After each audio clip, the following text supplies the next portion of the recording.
कल भारतीय जनता पार्टी के जो नेता है प्रदेश अध्यक्ष, वो काफी चिंतित है और अपने चिंता से बार बार राज्य सरकार को, भारत सरकार को आग्रह कर रहे हैं कि सुनील तिवारी, जिनके साथ उनका एक बड़ा अच्छा रिश्ता है, उनकी सुरक्षा को लेकर बाबूलाल जी चिंतित हैं। राज्य सरकार को भी पत्र लिख रहे हैं, भारत सरकार को भी पत्र लिख रहे हैं। तो हम लोगों ने जानने का प्रयास किया, भाई सुनील तिवारी जी है कौन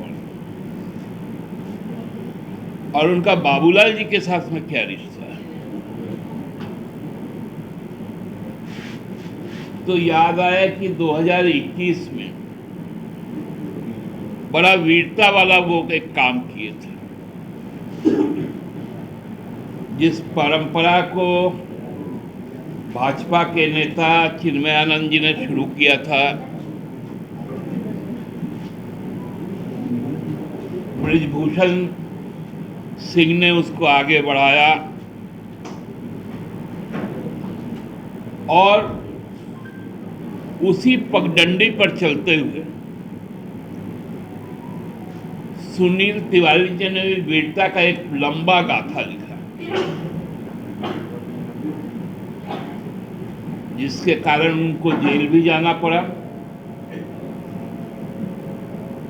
हम लोग तो सोच रहे थे कि कोई झारखंड का आंदोलनकारी होगा, आंदोलन के क्रम में जेल गया होगा,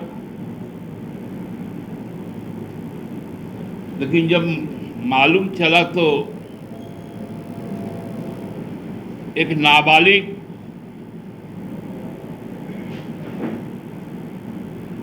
जो उनके घर में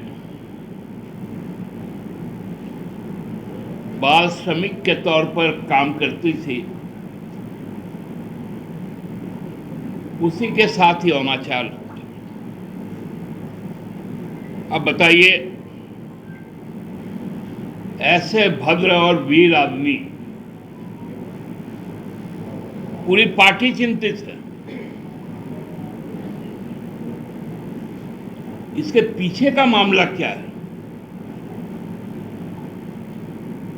जब कुछ और टटोले हम लोग, तो मालूम चला कि कुछ व्यावसायिक रिश्ते भी हैं।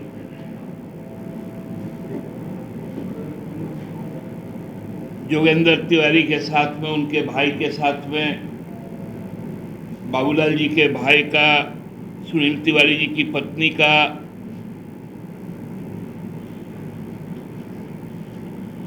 और इसीलिए वो बड़ा चिंतित है। क्या हो गया है इस राज्य में?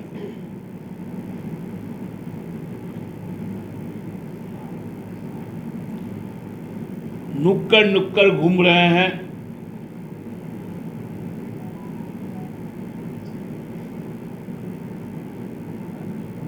भ्रष्टाचार की बात कर रहे हैं। हमको याद है कि यही बाबूलाल जी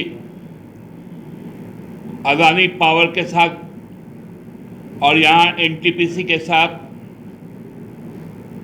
जो पावर परचेज एग्रीमेंट हुआ था रघुवर सरकार का, उनकी क्या बोल थी। सब कुछ सामने आ गया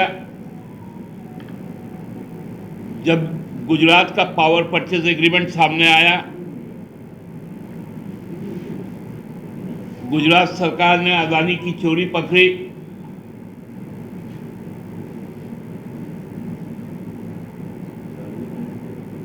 तब बाबूलाल जी खामोश हो गए।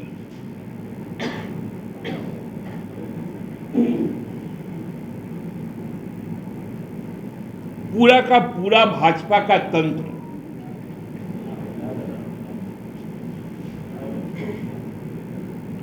आज भी भ्रष्टाचार और भ्रष्टाचारियों का एक संगठित समूह बन गया।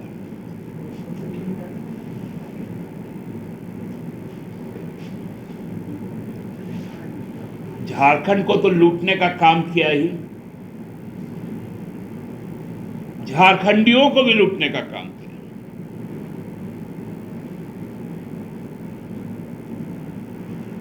केवल धन नहीं लूटा, अस्मिता भी लूटी।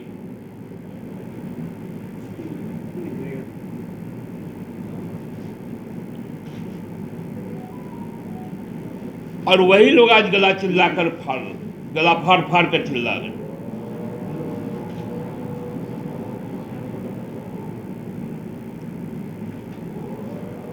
आखिर कौन है सुनील तिवारी, क्या है उनकी सुरक्षा में कमी?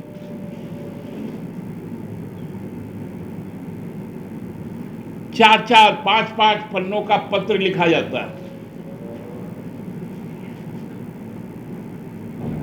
पूरी कहानी लिखी जाती है, और वो आदमी तो बेल पर है।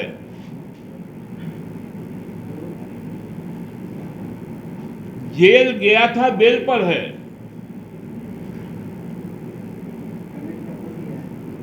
इतनी फिक्र क्यों है आपको?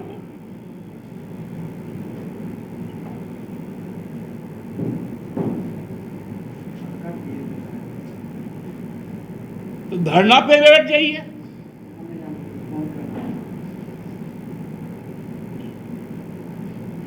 आप तो अदानी के खिलाफ भी धरना पे बैठे थे, फिर कौन सा सौदा हुआ कि धरना समाप्त हो गया?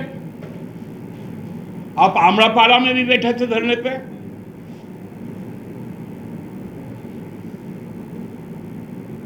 फिर एमटा के साथ कौन सा समझौता हो गया कि आपका धरना समाप्त हो गया?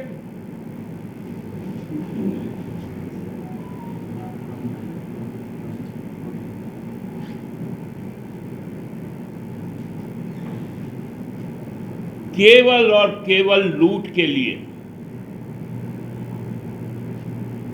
वो सरकारी संरक्षण मांग रहे।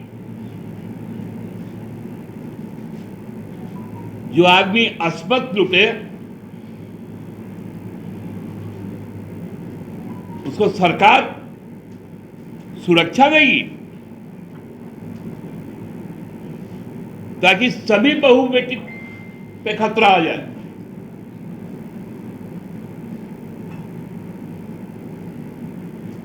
हमको लगता है कि ये गंभीर चिंता का विषय है, क्योंकि यदि पूर्व मुख्यमंत्री और भाजपा के प्रदेश अध्यक्ष होने के नाते पूरे जिम्मेवारी के साथ यदि वो खत लिखते हैं तो ये बहुत गंभीर बात है।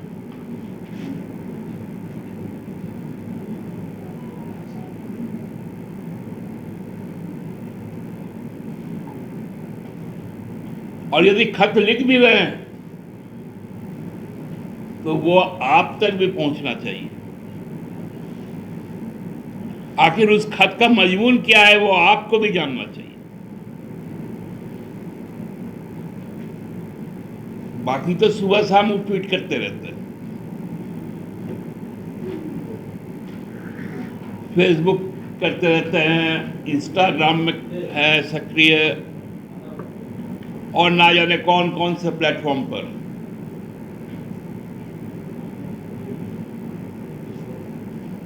लेकिन चुपके से पीछे के दरवाजे से जो सरकार को खत लिख रहे हैं इसकी जानकारी वो नहीं दे रहे। ये गंभीर विषय है।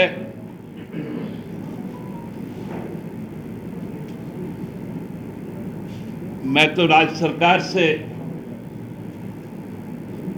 यह आग्रह करूंगा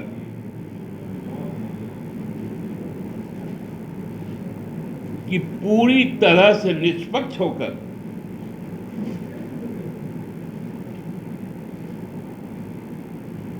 सुनील तिवारी जी के संपूर्ण क्रियाकलाप, क्योंकि पहले वो शायद पत्रकार भी थे, क्योंकि ये लोग कई रूप पकड़ता है, कभी पत्रकार बन जाता है, कभी सचिव बन जाता है, कभी राजनीतिक नेता बन जाता है, कभी वकील बन जाता है।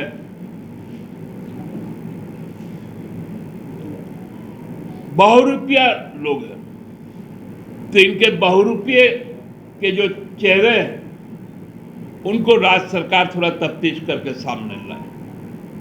धन्यवाद। गठबंधन स्थिति को मिटाने के लिए उसका उद्देश्य यही है, क्या कहेंगे, सच है ये? भैया थोड़ा प्रधानमंत्री जी से बात करके बताइए कि कौन सा सनातनी संस्कृति है कि सभी बंदरगाह एक आदमी को दे दिया जाए, सभी एयरपोर्ट एक आदमी को दे दिया जाए, भारतीय रेल एक आदमी को दे दिया जाए, तमाम ठेका एक आदमी को दे दिया जाए।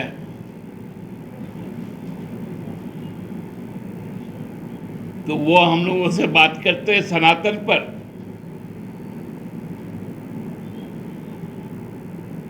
मनुवादी हमसे बात करेगा?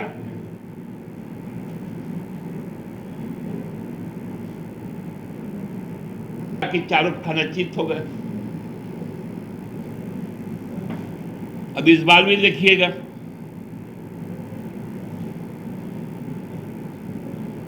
अधर्मी यदि धर्म की बात करे तो यह सही होता है क्या? सही जचता है क्या? दादा, भारत का संविधान तो यही कहता है कि जब तक सजा ना हो जाए, गिल्टी ना हो जाए, सुरक्षा हर किसी का नैतिक मतलब अधिकार है और सरकार का दायित्व है कि अधिकार सुरक्षा प्रदान करना। आप एक केस के मामले में बेल पे जो है, तो इंडिया गठबंधन के तो कई नेता बेल पे हैं। झारखंड में तो ऐसे कई विधायक हैं जिनसे हीनियस क्राइम का आरोप है, सबसे सुरक्षा वापस ले लेना चाहिए क्या? इसलिए तो हम पूछ रहे कि भाई उनको किनसे खतरा है?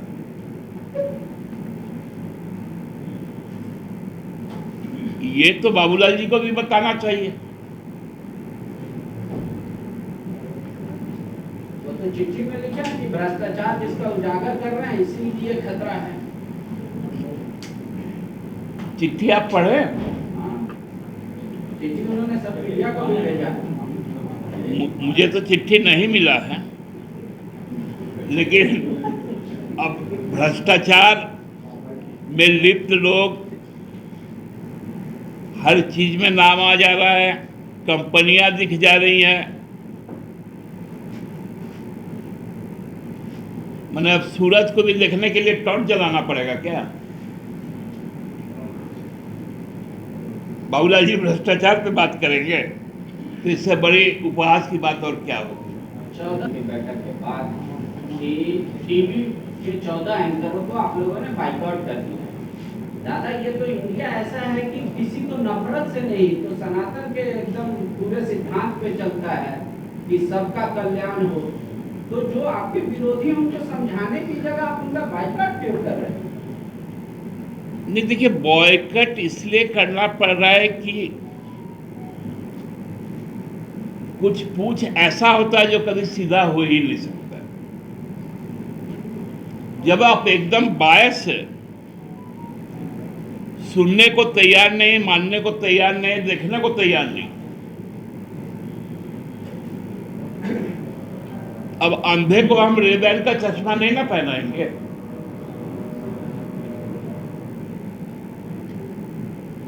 तो ये दादा, एक और थोड़ा दूसरा टॉपिक पे सवाल है। आप लोग बार बार कहते हैं कि भाई हम की मुंगेरी यादव और फन्ना ढेकना ने हमको धमकाया और ईडी ने धमकाया, इसीलिए हम बयान दे दिए, पर उसके खिलाफ आप लोग नहीं मतलब बोल रहे हैं, उसकी आवाज को ताकत नहीं प्रदान कर रहे हैं कि ईडी को इसी को धमका के बयान ले ले रहा है। क्या आप विजय हरदा को आदिवासी नहीं मानते, या फिर आपको लगता है कि नहीं ये कल्प्रिट है, इसका साथ नहीं देना चाहिए? नहीं, देखिए, अभी धीरे धीरे बहुत चीजें एक्सपोज होंगी। मैं नाम नहीं लेना चाहता हूं, लेकिन ये तो अब शुरुआत है। अब देखिएगा ना, बहुत चीजें बाहर आएंगी। तो जितना गवाह अभी तक दर्ज हुआ है ईडी में और जिस आधार पर केस चल रहा है, आप चाहेंगे कि राज्य सरकार उन सब गवाहों का क्रॉस एग्जामिनेशन भी कराए? क्योंकि अब तो आरोप लग रहा है ईडी धमका के दे रही है बयान। देखिए पांडे जी, जो मामला सब जुडिस है उस पर ना हम कमेंट कर सकते हैं ना आप सवाल पूछ सकते हैं। दादा ये कल हेमंत सोरेन ने रीट फाइल की थी पिटीशन में, वो उसका कितना होप है, आप कितना आपको लग रहा है कि न्यायालय से आपको कुछ है क्या उम्मीद हो? नहीं, देखिए न्यायालय में तो आदमी जाता है न्याय के लिए, और इस देश का न्यायपालिका बहुत मजबूत भी है और बहुत दृढ़ भी है, तो इसलिए न्यायपालिका पे हम लोगों को पूरा सम्मान है, उनका आदर करते हैं और ये विश्वास करते हैं कि उनसे हम लोगों को न्याय मिलेगा। धन्यवाद।